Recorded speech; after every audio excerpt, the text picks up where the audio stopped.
Hello everyone, कैसे हैं आप सब। Welcome to my channel the Lex Confluence. उम्मीद करती हूँ आप सभी अच्छे होंगे। तो चलिए आज एक बहुत ही यूनिक कॉन्सेप्ट के साथ हम आगे बढ़ते हैं। एक बहुत ही इंटरेस्टिंग कॉन्सेप्ट है, हम समझने वाले हैं आज।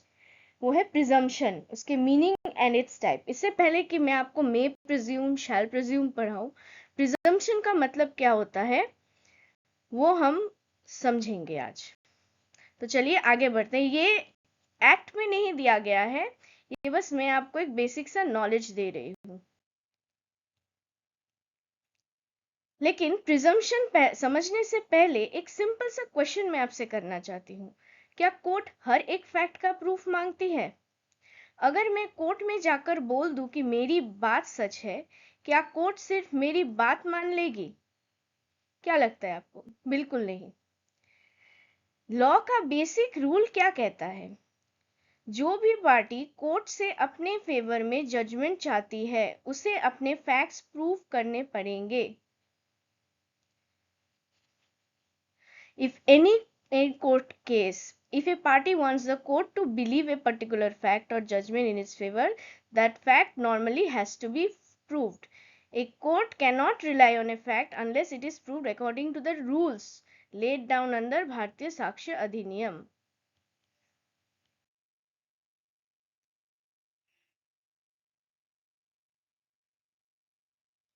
The law recognizes some facts are so common, logical, or closely connected with everyday experience that the court does not always require formal proof of them. No proof, no reliance. Simple language में, अगर एक court में जाकर कहता है कि B ने मेरे 5,000 उधार लिए थे, तो ए को इस बात का प्रूफ देना होगा। सिर्फ बोल देने से कोर्ट बिलीव नहीं करेगी। इसलिए हम कहते हैं no proof no reliance by the court. यानी कोर्ट किसी फैक्ट पर तब तक भरोसा नहीं करेगी जब तक वो भारतीय साक्ष्य अधिनियम के रूल्स के अकॉर्डिंग प्रूव ना हो जाए। एक्सेप्शन, अब यहाँ एक इंपॉर्टेंट एक्सेप्शन आता है। क्या हर सिचुएशन में प्रूफ देना जरूरी होता है? नहीं, कुछ सिचुएशन ऐसी होती हैं जहां लॉ खुद कोर्ट को कहता है इस फैक्ट को तुम नॉर्मली ट्रू मान सकते हो। इसी कॉन्सेप्ट को कहते हैं presumption. Meaning of presumption. Presumption का मतलब है किसी फैक्ट को नॉर्मल ह्यूमन एक्सपीरियंस और कॉमन सेंस के बेसिस पर सच मान लेना। याद रखिए, कोर्ट अंदाजा नहीं लगाती, लेकिन कोर्ट एक लॉजिकल कंक्लूजन निकालती है, और ये कंक्लूजन किस बेसिस पर होता है? Human experience. Normal course of events और सोसाइटी में चीजें आम तौर पर कैसे होते हैं? Daily life example. आज दिन है तो हम सबको पता है कि इसके बाद रात आएगी। क्या इसके लिए प्रूफ की जरूरत है? नहीं, ये एक नेचुरल प्रिजम्पशन है। अब आप और एक एग्जाम्पल लीजिए। अब एक लीगल एग्जाम्पल देखते हैं। राम की वॉच चोरी हो जाती है। Ram's watch is stolen. Ram की वॉच चोरी हो जाती है, 2 दिन बाद वही वॉच श्याम के पास मिलती है। अब कोर्ट क्या सोचेगी? कोर्ट ये प्रिज्यूम कर सकती है कि ये तो श्याम ने वॉच खुद चोरी की, या फिर उसने किसी चोर से ली और उसे पता था कि वॉच स्टोलन है। ध्यान रहे, ये एक प्रिजम्पशन है। अब एग्जाम्पल 2 को देखते हैं। आपने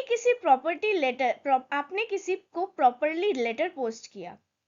अब जेन्युइनली कोर्ट ये प्रिज्यूम करेगी कि लेटर उस पर्सन तक पहुंच गया होगा, क्योंकि नॉर्मली ऐसा ही होता है ना? Presume that it reached the person to whom it was addressed unless there is evidence showing otherwise. Evidence चाहिए आपको, otherwise show करना है, आपको evidence देना पड़ेगा। Example 3, A ने B के खिलाफ सूट फाइल किया और बोला B ने मुझसे 400 रुपए उधार लिए थे और प्रॉमिसरी नोट साइन किया था। अब B कोर्ट में आकर ये मान लेता है कि हाँ, मैंने प्रॉमिसरी नोट साइन किया था, तो कोर्ट नॉर्मली प्रिज्यूम करेगी कि B ने 400 बोरो 400 रुपए बोरो किए थे, ठीक है, unless the circumstances suggest otherwise. अब पूरा कॉन्सेप्ट सिर्फ 1 मिनट में रिवाइज करते हैं। जनरल रूल, हर फैक्ट को प्रूव करना पड़ता है। एक्सेप्शन, कुछ फैक्ट्स ऐसे होते हैं जिनको लॉ कोर्ट को बिना अलग प्रूफ के एक्सेप्ट करने की परमिशन देता है। इसी लॉजिकल कंक्लूजन को हम प्रिजम्पशंस कहते हैं। Every fact usually has to be proved, but in certain situations, the law allows the court to draw reasonable conclusion based on common experience. These conclusions are called presumptions. और याद रखिए, presumptions fact से पैदा होती है, imagination से नहीं। ये कॉमन सेंस, ह्यूमन बिहेवियर और नॉर्मल कोर्स ऑफ इवेंट्स पर बेस्ड होती है। इसी फाउंडेशन पर भारतीय साक्ष्य अधिनियम में आगे हम मे प्रिज्यूम, शैल प्रिज्यूम जैसे कॉन्सेप्ट्स भी पढ़ेंगे। अब आगे बढ़ते हैं। प्रिजम्पशन का मतलब आपको समझा दिया मैंने। अब हम समझेंगे टाइप्स ऑफ प्रिजम्पशंस। अब तक हमने समझा कि प्रिजम्पशन क्या होता है। अब एक बार क्वेश्चन, क्या सारे प्रिजम्पशंस एक जैसे होते हैं? नहीं। लॉ में जनरली 3 कैटेगरीज के प्रिजम्पशंस होते हैं। Presumption of fact, natural presumption, presumption of law और मिक्स्ड प्रिजम्पशन। ठीक है, चलिए एक एक करके समझते हैं। प्रिजम्पशन ऑफ फैक्ट, सबसे पहले आता है प्रिजम्पशन ऑफ फैक्ट, जिससे नेचुरल प्रिजम्पशन भी कहा जाता है। ये वो प्रिजम्पशन होते हैं जो कॉमन सेंस, ह्यूमन बिहेवियर और नॉर्मल कोर्स ऑफ नेचर पर बेस्ड होते हैं। यानी कोर्ट ये सोचती है कि नॉर्मली ऐसी सिचुएशन में क्या होता है। एग्जाम्पल, मान लीजिए राम की वॉच चोरी हो गई। 2 दिन बाद वही वॉच श्याम के पास मिलती है। अब कोर्ट नेचुरली प्रिज्यूम कर सकती है या तो श्याम ने वॉच चोरी की या उसने उसी वॉच किसी चोर से ली और उसे पता था कि वॉच स्टोलन है। इसी तरह अगर एक लेटर प्रॉपरली पोस्ट किया गया है तो नॉर्मली कोर्ट प्रिज्यूम करेगी कि लेटर एड्रेस तक पहुंच गया होगा। ये सब प्रिजम्पशन ऑफ फैक्ट के एग्जाम्पल्स है।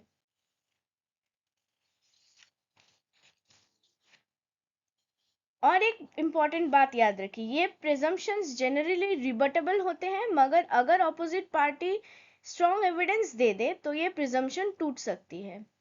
अब नेक्स्ट हम पढ़ते हैं नंबर 2, प्रिजम्पशन ऑफ लॉ। अब आते हैं दूसरे कैटेगरी पर। इस कैटेगरी में प्रिजम्पशन ऑफ लॉ खुद क्रिएट करता है, यानी कोर्ट अपनी मर्जी से प्रिज्यूम नहीं करती, लॉ ही कोर्ट को डायरेक्शन देता है। प्रिजम्पशन ऑफ लॉ भी 2 टाइप्स के होते हैं, रिबटेबल प्रिजम्पशन, इरेबटेबल प्रिजम्पशन। चलिए रिबटेबल प्रिजम्पशन पढ़ते हैं। रिबटेबल का मतलब है इस प्रिजम्पशन को ऑपोजिट एविडेंस देकर चैलेंज किया जा सकता है। सिंपल एग्जांपल, लॉ कहता है हर एक्यूज को इनोसेंट माना जाएगा जब तक उसका गिल्ट प्रूव ना हो जाए।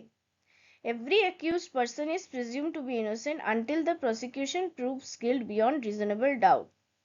इसी क्रिमिनल लॉ का गोल्डन रूल है, innocent until proven guilty। एक और एग्जांपल, अगर एक चाइल्ड लीगल मैरिज के दौरान बॉर्न हुआ है तो लॉ प्रिज्यूम करता है कि चाइल्ड लेजिटिमेट है। अगर कोई इस बात को चैलेंज करता है तो बर्डन उस पर होगा कि वो कॉन्ट्ररी एविडेंस लेकर आए। यानी ये प्रिजम्पशन फाइनल नहीं है, एविडेंस देकर इसे रिबट किया जा सकता है। अब पढ़ते हैं इरिबटेबल प्रिजम्पशन और कंक्लूसिव प्रिजम्पशन। इरिबटेबल प्रिजम्पशन, जिसे कंक्लूसिव प्रिजम्पशन भी कहते हैं, इस केस में लॉ सिर्फ प्रिज्यूम ही नहीं करता बल्कि कोर्ट को उस फैक्ट को फाइनल मान लेना पड़ता है, चाहे कोई ऑपोजिट एविडेंस लेकर आए। इसीलिए इसे कंक्लूसिव प्रूफ भी कहा जाता है। कंक्लूसिव प्रूफ मैंने आपको पहले की वीडियो में पढ़ाया था। एग्जाम्पल, भारतीय न्याय संहिता के सेक्शन 20 के अकॉर्डिंग 7 साल के कम उम्र के बच्चा ऑफेंस कमिट ही नहीं कर सकता। अगर कोर्ट के सामने प्रूव हो गया कि अक्यूज्ड की एज 7 इयर्स से कम है तो लॉ उसे क्रिमिनली लायबल नहीं मानता। अब कोई एविडेंस लाकर ये प्रूव नहीं कर सकता कि नहीं बच्चा गिल्टी था। लॉ ने इस इशू को कंक्लूसिवली डिसाइड कर दिया है। इसी तरह एस्टोपल भी एक इम्पॉर्टेंट एग्जाम्पल है। अगर किसी पर्सन ने पहले एक फैक्ट को एक्सेप्ट किया और दूसरे पर्सन उस पर बिलीव करके एक्ट कर चुका है, तो बाद में पहला पर्सन उस फैक्ट से मुकर नहीं सकता। भारतीय साक्ष्य अधिनियम में सेक्शन 121, 122 और 123 एस्टोपल से रिलेटेड है और ये उस प्रोविजन से डील करते हैं। अब नेक्स्ट आते हैं मिक्स्ड प्रिजम्पशन। मिक्स प्रिजम्पशन यानी presumption of law and fact. ये कॉन्सेप्ट मेनली इंग्लिश लॉ से रिलेटेड था, स्पेशली प्रॉपर्टी लॉ में। इंडियन एविडेंस लॉ में इसका प्रैक्टिकल इंपॉर्टेंस बहुत ही कम है, इसलिए एग्जाम्स में जनरली इसका डिटेल डिस्कशन नहीं पूछा जाता। अब एक इंपॉर्टेंट पॉइंट, भारतीय साक्ष्य अधिनियम में अलग अलग प्रोविजंस में 3 अलग अलग एक्सप्रेशन यूज किए गए हैं: मे presume, shall presume, conclusive proof. ये तीनों एक जैसे नहीं है, इनका अलग लीगल इफेक्ट होता है और इन सब एक्सप्रेशंस का मीनिंग सेक्शन 2 एक्सप्लेन करता है। इसीलिए सेक्शन 2 एविडेंस लॉ का एक बहुत इंपॉर्टेंट फाउंडेशन सेक्शन भी माना जाता है। आने वाले लेक्चर्स में हम मे प्रिज्यूम, शैल प्रिज्यूम पढ़ेंगे और डिटेल में एग्जाम्पल्स के साथ समझेंगे। आप इस टॉपिक को बिल्कुल मिस मत करिएगा। अगर ये लेक्चर आपको हेल्पफुल लगा हो तो वीडियो को लाइक करिए, अपने जुडिशरी एस्पिरेंट फ्रेंड्स या किसी भी लॉ फ्रेंड्स जो कि लॉ से रिलेटेड बैकग्राउंड से हो उनके साथ शेयर करिए और लेक्स कॉन्फ्लुएंस को सब्सक्राइब करना बिल्कुल मत भूलिए। मिलते हैं तब तक के लिए be happy, be healthy, be motivated. मिलते हैं नेक्स्ट लेक्चर में।